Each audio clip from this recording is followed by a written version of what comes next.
Oke, kelompok SQ silakan. Yang lain boleh siapkan patahan argumennya, argumen dari SQ. SQ atau spiritual quotient. Saya yang berdiri saya. Kecerdasan spiritual adalah kecerdasan jiwa yang dapat membantu seseorang membangun dirinya secara utuh. Terus? Kecerdasan spiritual berasal dari dalam hati, menjadikan kita kreatif ketika dihadapkan pada masalah pribadi dan mencoba melihat makna yang terkandung di dalamnya serta menyelesaikannya dengan baik agar memperoleh ketenangan dan kedamaian hati. Terus, ada lagi yang mau disampaikan? Kenapa manusia perlu mengedepankan SQ? Manfaat SQ bagi manusia, yang pertama mendidik hati menuju ke arah yang lurus dan benar.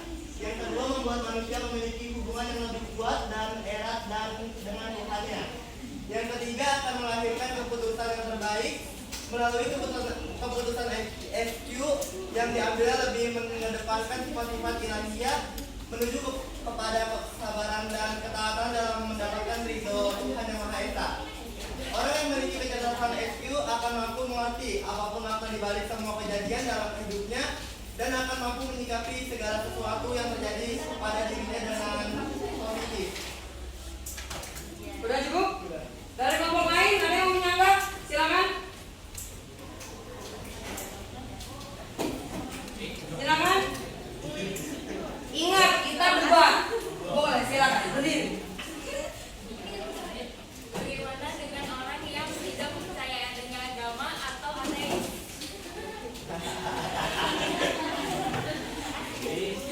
Bagaimana dengan orang yang tidak percaya adanya Tuhan, yang tidak ada agama, tidak adanya Tuhan, bahwa dunia ini itu ya memang berjalan begitu saja, tidak ada Tuhan yang mengaturnya. Bagaimana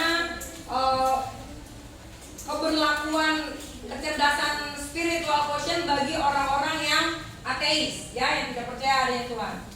Coba kelompok SQ bisa menanggapi.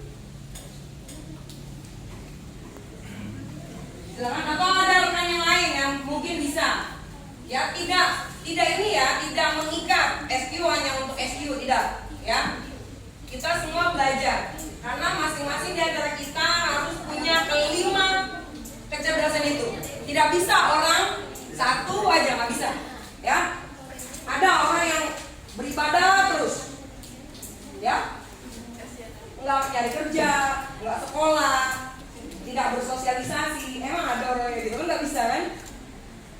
Coba yang lain, coba teman yang lain tidak hanya terfokus pada SQ, kelompok SQ saja. Coba ada yang bisa bantu jawab? Silakan.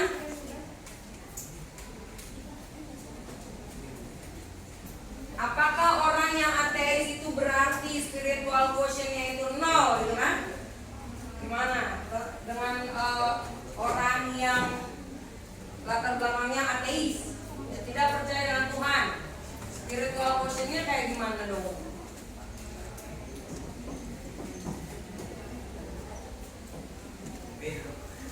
Coba.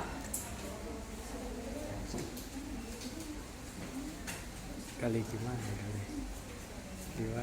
Ada yang bisa bantu jawab?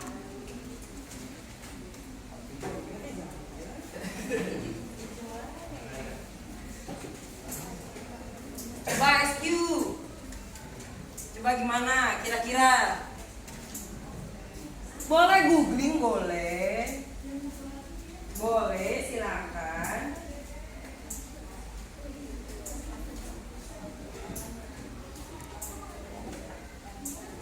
Kan kita sama-sama belajar, ya. Coba gimana coba?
kalau itu. Memiliki agama tetap dapat mencari makna dan koneksi spiritual dalam kehidupan mereka. Terlepas dari keberatan agama, dimensi spiritualitas dapat dijelajahi dan dihayati oleh setiap individu sesuai dengan kebutuhan dan keyakinan pribadi mereka. Bisa diterima? Iya nggak sih? Iya, gitu. Gitu. Apa menurut lu gimana? Menurut lu gimana? Jadi menurut pendapat SQ bahwa orang ateis pun bisa ya mencari kecerdasan spiritual terlepas daripada dia percaya atau tidak percaya gitu ya. Ya kayak gitu. Ya, kalau menurut yang bertanya tadi gimana?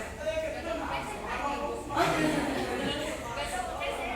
Lo maksudnya kesana nggak tujuannya gitu? Iya. Iya. Oh gitu. Ya, jadi orang ateis pun bisa. Orang ateis pun bisa punya kecerdasan spiritual meskipun dia tidak menjalankan salah satu ketentuan agama. Karena biar bagaimanapun ateis itu sebenarnya dia meyakini, dia percaya, cuma dia tidak mengimani, paham nggak? Ya, kalau kita kan mengimani, percaya, menjalankan.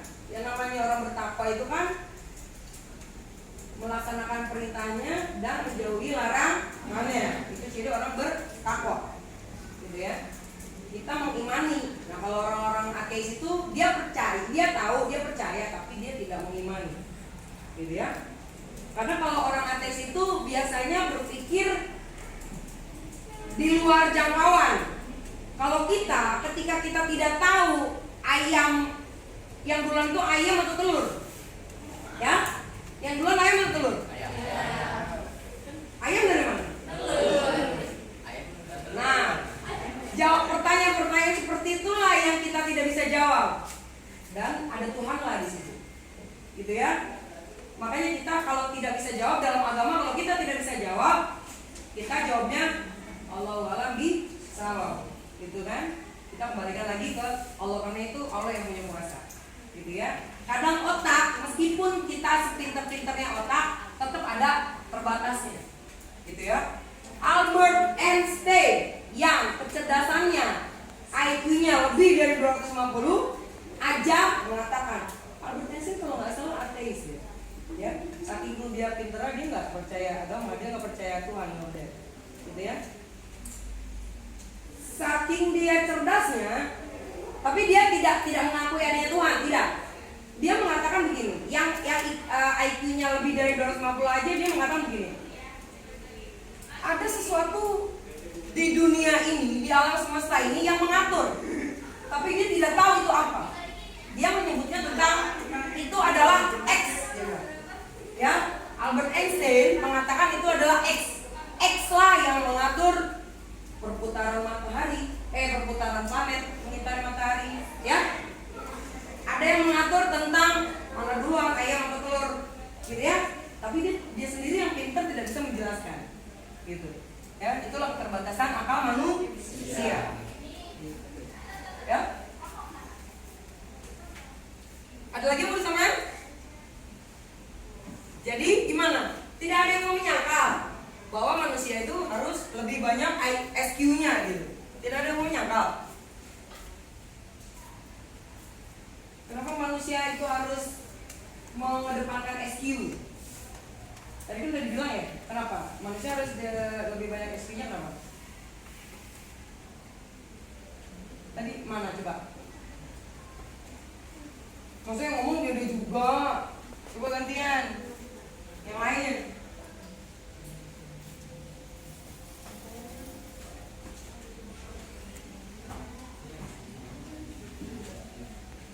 Kelompok yang lain juga nanti mencatat tema kelompok lain ya, biar punya semua.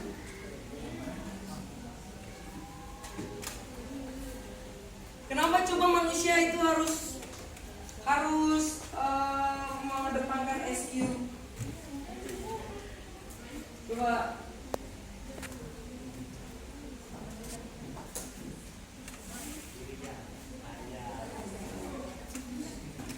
kalau gini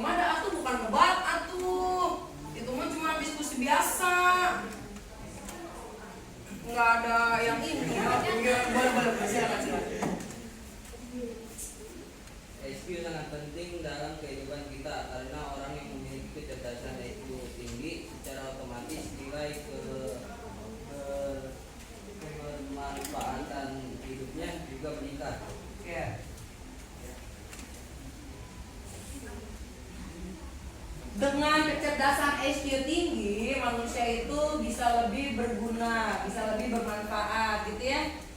Gitu. Karena setiap apapun yang dilakukannya itu patokannya adalah aturan agamanya.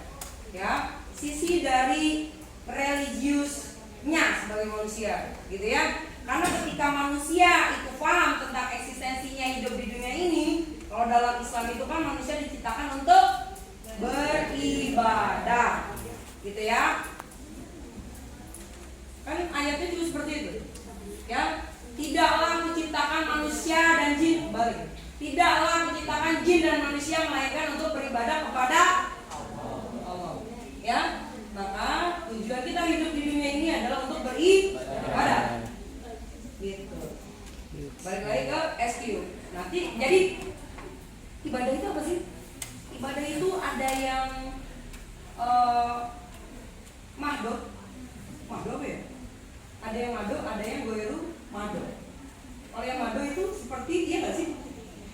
Ada yang pernah dengar nggak? Ya. Kalau yang mahdoh itu yang wajib kayak sholat, ya, zakat, gitu ya, puasa itu ibadah. Ibadah yang jelas-jelas ibadah. Nah, kalau yang goiru mahdoh seperti sekolah, belajar, mencari nafkah, ya. Kalau semua di dunia itu yang dikatakan ibadah hanyalah sholat, puasa, zakat, ngaji, ya, terus gimana? Pak polisi yang berdiri di tengah jalan mengatur lalu lintas, guru kamu yang setiap hari mengajar teriak-teriak sampai suaranya serak, kalau itu tidak bernilai ibadah, kasihan dong, ya kan? Jadi semua itu adalah bernilai ibadah. Ketika kalian duduk di bangku, duduk mendengarkan guru yang sedang mengajar, mendapatkan ilmu, masuk ke otak, masuk ke hati, diamalkan sebaik-baiknya, itu bernilai ibadah. Gue kemana? Gitu ya. Jadi segala sesuatu yang kamu lakukan harus berlandaskan dengan aturan agama. Jadi nilainya ibadah, gitu loh. Jadi pahala, gitu. Paham sih? Kalau kamu segala hal yang kamu lakukan di dunia ini tidak berlandaskan dengan agama, itu percuma kamu hidup di dunia ini, gitu loh. Ya. Kalau kita dari bangun tidur sampai mau tidur kita baca doa, ya. Kalau kata Roma Irama itu sebelum melakukan sesuatu baca bismillah. Setelah melakukan sesuatu memang setelah melakukan sesuatu kita ucap alhamdulillah. Itu bernilai ibadah. Dari kita melek mata sampai merem mata itu ada doanya, itu ada ibadahnya. Gitu ya. Sampai sini paham? Ya itu mah namanya diskusi biasa tuh. Kamu ngomong tentang materinya, nanti ada yang nanya. Itu baru satu kelompok. Kalau yang lain nggak ada yang nanya. Nanya lah. Ya, dia lagi kelompoknya. Silakan. Apa benar SQ lebih penting? Kalau iya, apakah ada buktinya? Oke.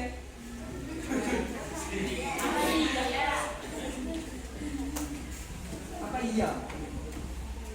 Emang boleh. Emang boleh.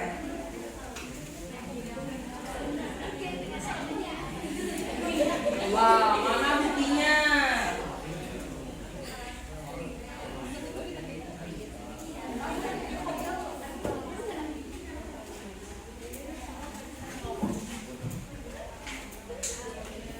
Coba mana buktinya?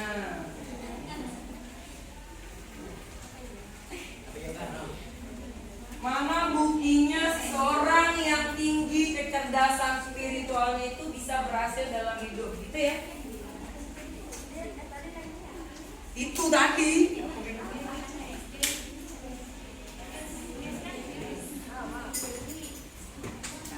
Karena selama ini yang kita lihat orang yang pinter lah yang berhasil, gitu kan? Orang yang pinter, orang yang kaya, ya? Gitu.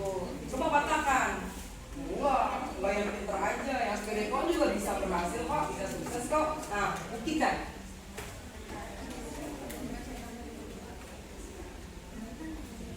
Coba.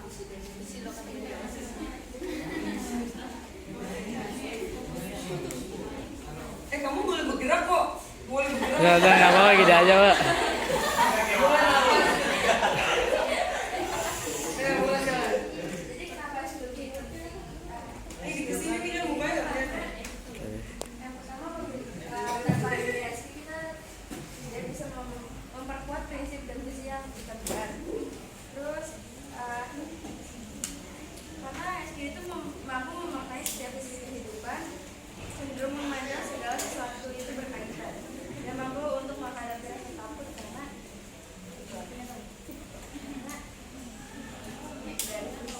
gimana nih ngomongin seperti itu.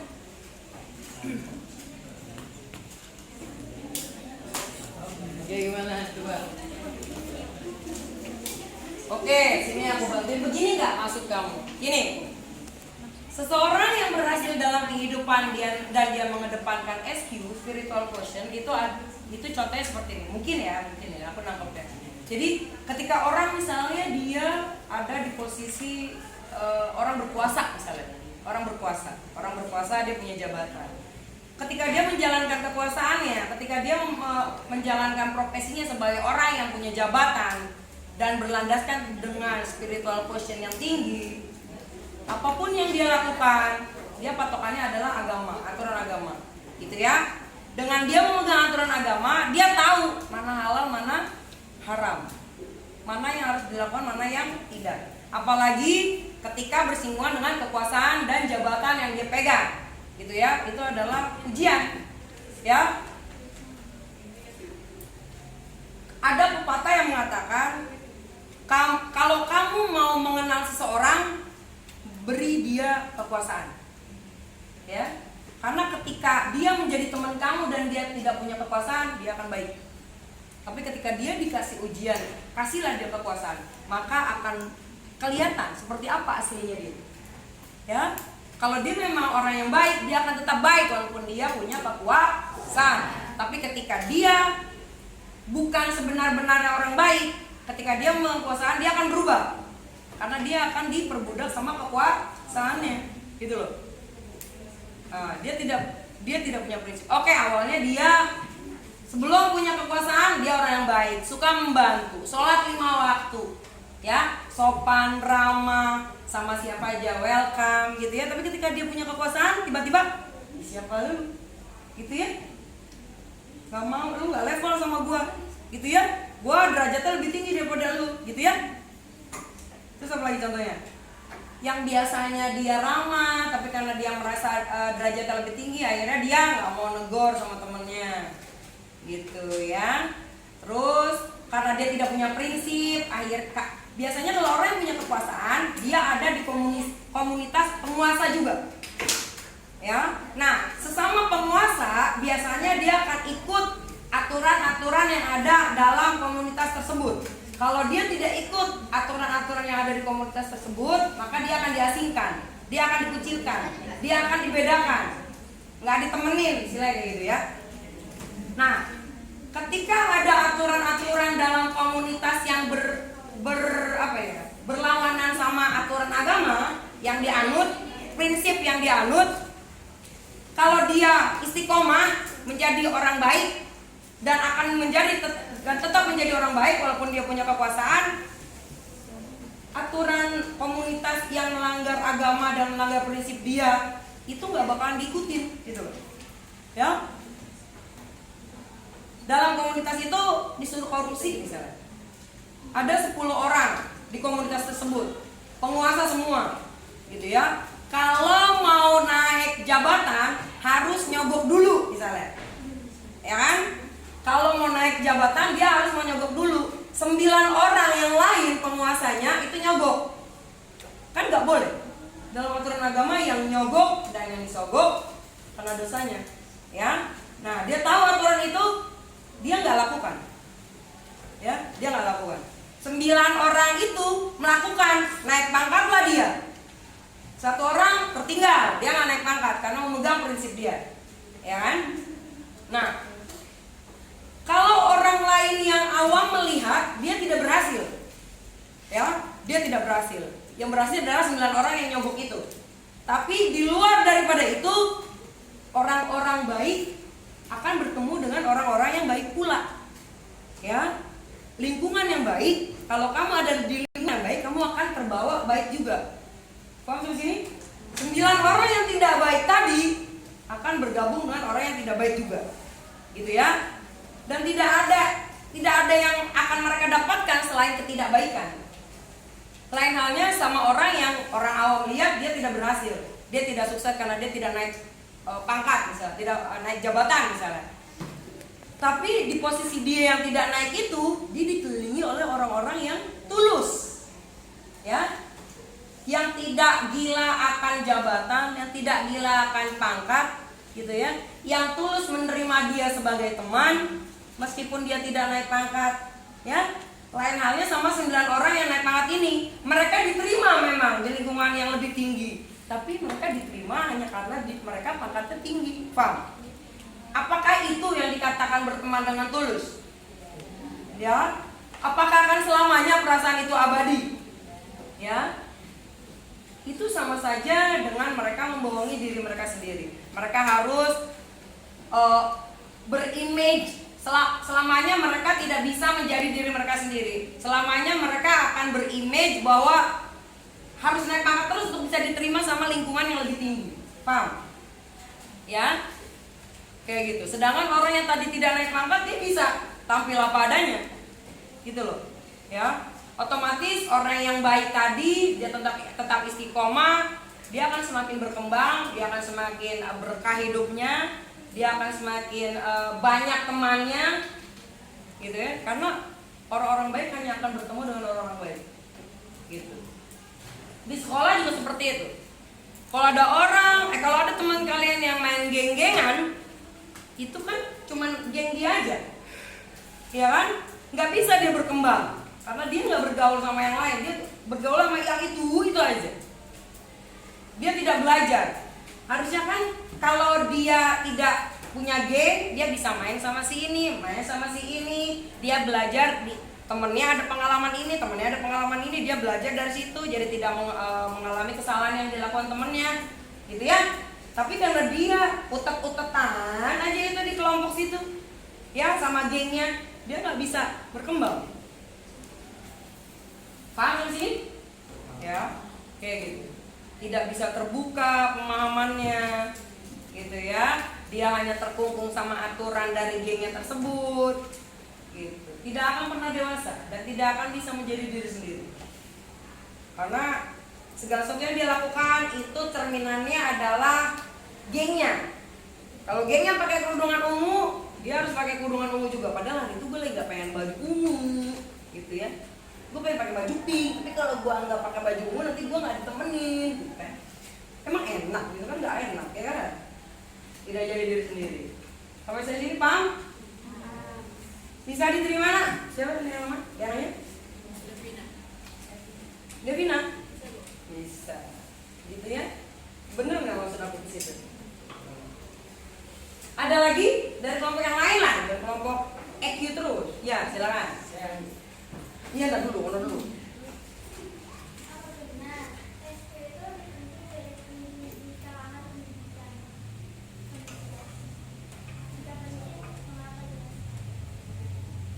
Ya, apakah benar EQ itu penting di pendidikan? Pendidikan ya tadi ya? Penting nggak? Coba kalau penting, sebutkan contohnya.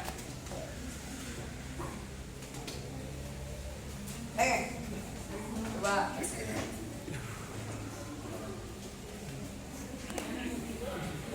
Yang lain boleh bantu jawab.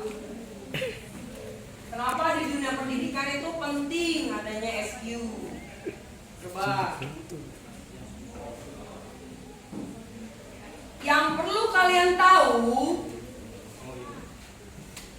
di kurikulum kalian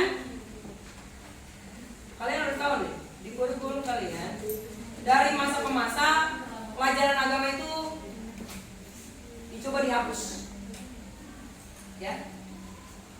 Pelajaran agama itu dicoba dihapus. Kayak contohnya sekarang itu jadi pendidikan agama Islam dan budi pekerti, ya. Pendidikan agama Islam hanya teori, ya. Kalau dulu pelajaran agama ya agama. Ya, pelajaran apa? Pelajaran agama. Kalau sekarang pelajaran apa? PAI. Ya. Pendidikan agama Islam. Hanya teori saja. Gitu. Jadi berusaha untuk digeser sekarang. Dan dulu itu pelajaran agama itu hampir 4 kali seminggu. Kalau sekarang berapa?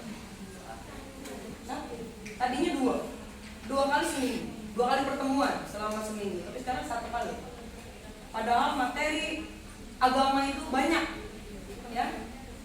Materi agama itu banyak. Coba kalian pikirkan itu maksudnya apa? Coba, ya. Kurikulum berusaha untuk menghapuskan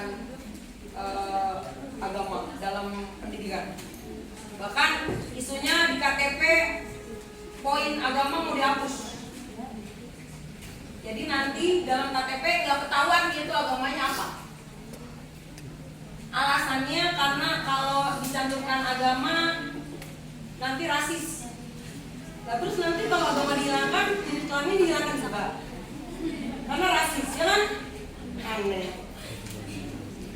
Gitu. Coba kalian nilai seperti apa? Gitu coba. Kamu pikirin aja itu maksudnya apa sih negara ini kok begitu?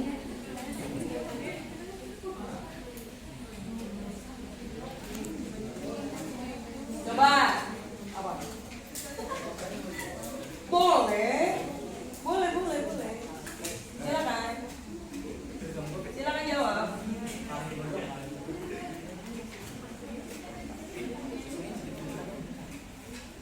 Boleh, silakan bantu jawab.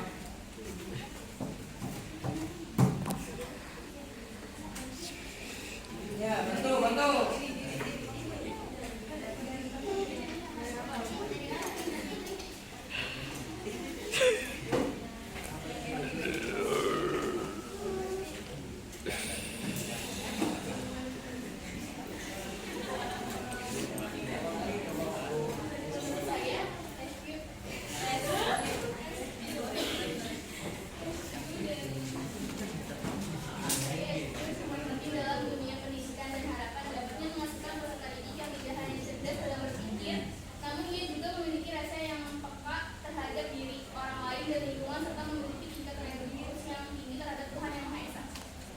Bisa diterima? Siapa tadi yang nanya? Bisa diterima? Ya. Jadi dalam dunia pendidikan, pentingnya SQ itu menanamkan kepada pelajar tentang kepekaan beragama ya. Ya. Kepekaan tentang kebaikan, sebenarnya gitu ya. Kepekaan tentang kebaikan. Karena gimana tuh? Gimana tuh maksudnya? Diminum ya? Gimana coba? Dalam pendidikan itu anak diajarkan apa?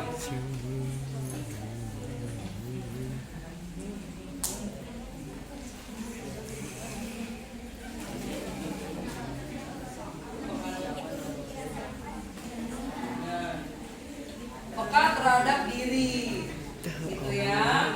Peka terhadap diri itu masih bisa dijabarkan tuh maksudnya apa? Peka terhadap diri. Ya, boleh. Peka di sini yang dimaksud sama kamu, peka ini sebenarnya ada 2. Ya, kamu pernah dengar simpati dan empati? Aku pernah bawa nggak sih simpati dan empati? Pernah ya. Nah, simpati dan empati, ya, kepekaan itu begitu. Ketika kan kita tidak bisa hidup sendiri ya, kita pasti berdampingan sama orang lain. Orang lain itu manusia juga dong, ya kan? Nggak mungkin jin ya. Nah, kalau kita peka terhadap diri sendiri, artinya kita mampu memposisikan diri kita dan memperlakukan orang lain sesuai kita ingin diperlakukan, paham nggak? Ya, itulah masuknya empati dan simpati. Kalau simpati kita hanya kasihan ya, gitu ya, kasihan ya, gitu. Tapi kalau empati kita memposisikan diri kita seperti dia, bukan hanya kasihan. Coba kamu bayangkan kalau kamu ada di posisi dia. Gitu loh, ya. Jadi tidak hanya kasihan. Kalau kasihan kita cuma ya sudah, kasihan ya. Gitu. Kita tidak bisa mengambil pelajaran dari situ. Coba kalau kita pakai empati. Kita melihat misalnya contoh, kita lihat orang cacat. Kalau hanya simpati, kita pasti cuma lihat, ih kasihannya. Tapi kalau empati, coba kita lihat orang cacat. Kamu pernah lihat orang cacat? Cacat apa? Cacat apa? Kamu? Kaki. Maksudnya kakinya buntung gitu kan? Ya lagi buntung. Kamu coba bayangkan kita yang kakinya 2 aja, padahal suka kesandung, keselengkat, tahu-tahu licin, ya? Kamu bayangkan dia kaki cuma 1, dia harus bertahan hidup, dia harus berjalan, itu gimana? Gitu loh. Kamu coba bayangkan kamu ada di posisi dia, betapa susahnya dia menjalani hidup. Balik laginya apa? Merujuk kemana? Meningkatnya rasa syukur. Kalau kita harus bersyukur, kita dilahirkan, diciptakan sempurna. Kita lebih beruntung daripada orang-orang yang tidak beruntung. Gitu loh. Ya, itu maksudnya empati itu seperti itu. Orang kesusahan seperti itu kan. Coba kalau kamu susah kayak dia. Gitu kan. Nah, kita lagi ada kelonggaran, kita lagi tidak ada masalah, kita tidak sedang dalam kesusahan, bersyukur. Gitu. Alhamdulillah saya tidak ada masalah. Alhamdulillah saya tidak sedang dikasih musibah. Bersyukur. Kalau bersyukur apa? Janji Allah apa kepada orang yang bersyukur? Kalau bersyukur nikmatnya akan ditambah. Gitu loh. Ya. Makanya rugi kalau ada orang yang tidak bersyukur, tidak ingat bahwa dirinya tuh sebenarnya dikasih nikmat. Ada di sini yang pernah menghitung napas.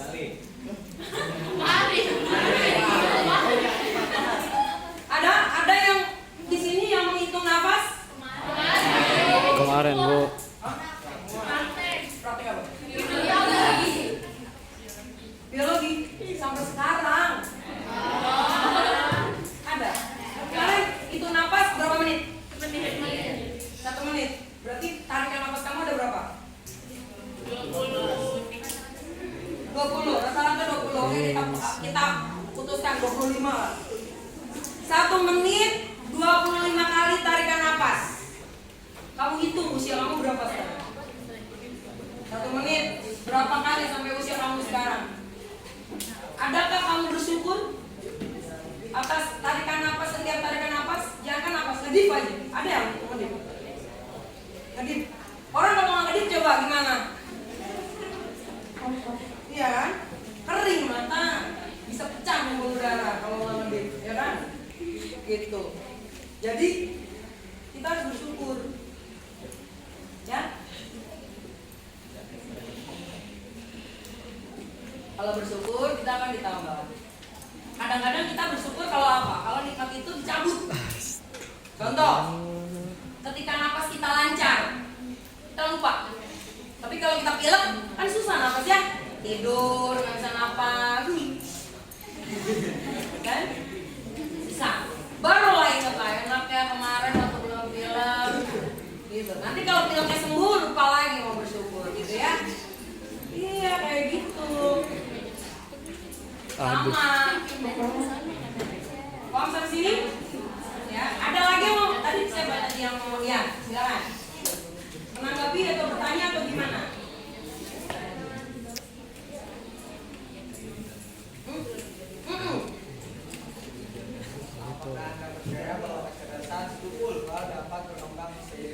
Lu juga. Iya lu juga. Lu juga di SW-in. Iya lu. Apakah Anda percaya bahwa kecerdasan spiritual bisa berkembang seiring waktu? Coba. Allahu Akbar. Sebenarnya bukan percaya ya, apakah bisa, gitu ya. Apakah kecerdasan spiritual itu bisa berkembang seiring usia, gitu ya? Coba.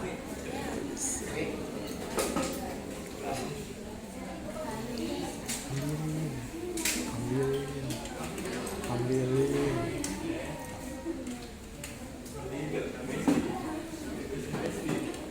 Ada yang mau menanggapi dulu kelompok lain? Coba.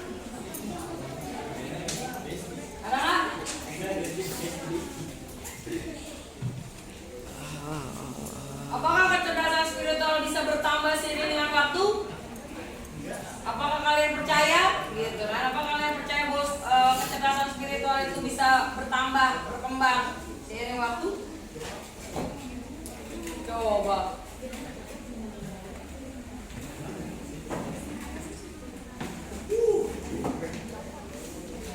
Coba kamu jawab dulu, percaya apa enggak? Percaya, kamu jawab dulu. Percaya, udah dia kan nanya percaya apa enggak? Percaya, udah. Iya kan? Dia nanya gitu, dia nggak minta contoh kan? Dia minta contoh. Coba kamu ngomong alasan. Oke, alasannya. Gini. Ketika contoh gini, nggak usah jauh-jauh ke spiritual portion deh, kecerdasan spiritual. Contoh, seiring berjalan waktu, kamu waktu kecil, waktu dilahirkan, udah bisa jalan belum? Ya. Seiring waktu bisa jalan nggak? Waktu kamu lahir, kamu bisa ngomong nggak? Enggak. Hanya nggak bisa ya, bisa ngomong waktu bayi ya. Itu juga sedetik doang, gitu kan. Nah, terus dari yang tidak bisa bicara, bisa bicara? Gitu ya, bisa ya. Dari yang nggak bisa jadi bisa. Dari yang nggak tahu menjadi tahu. Itu adalah proses belajar. Nah, spiritual itu juga sama seperti itu. Contoh, kalau secara singkatnya spiritual itu seperti apa sih? Pengetahuan agama ya, ya kan? Seperti belajar sholat, gitu ya, belajar berbuat baik, gitu ya. Waktu kecil kamu suka perebutan mainan sama teman? Suka ya? Sekarang suka perebutan pulpen sama teman? Gak suka juga. Itu apa bedanya kamu sama anak kecil? Waktu kamu kecil sama sekarang? Ya. Nah, balik lagi. Tadi apa sih alasannya? Alasan gimana sih? Ya, jadi seiring bertambahnya usia, kecerdasan spiritual juga bisa bertambah. Seiring berjalannya waktu, manusia pasti semakin terbuka wawasannya.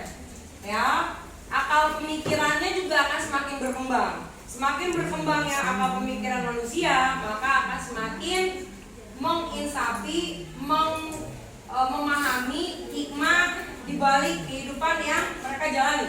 Insya Allah ya, kita kan manusia nih, kita hidup. Bagus oh.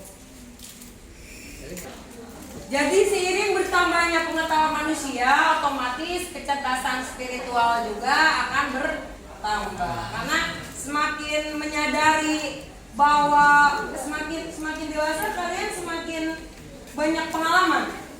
Ya, kenapa begini, kenapa begitu, gitu ya. Nanti ketika kalian memahami, oh kan dulu kalian tidak memahami. Kayak contohnya gini, kamu pernah nggak menyadari ketika kamu kecil jalan dari rumah ke musola jauh, lama. Tapi ketika kalian sekarang sudah gede, jalan ke musola kayaknya sebentar banget, gitu ya. Cepat. Itu kan namanya berkembang. Pemahaman juga berkembang. Oh iya, dulu kan langkah kaki mah berapa meter, berapa senti gitu kan.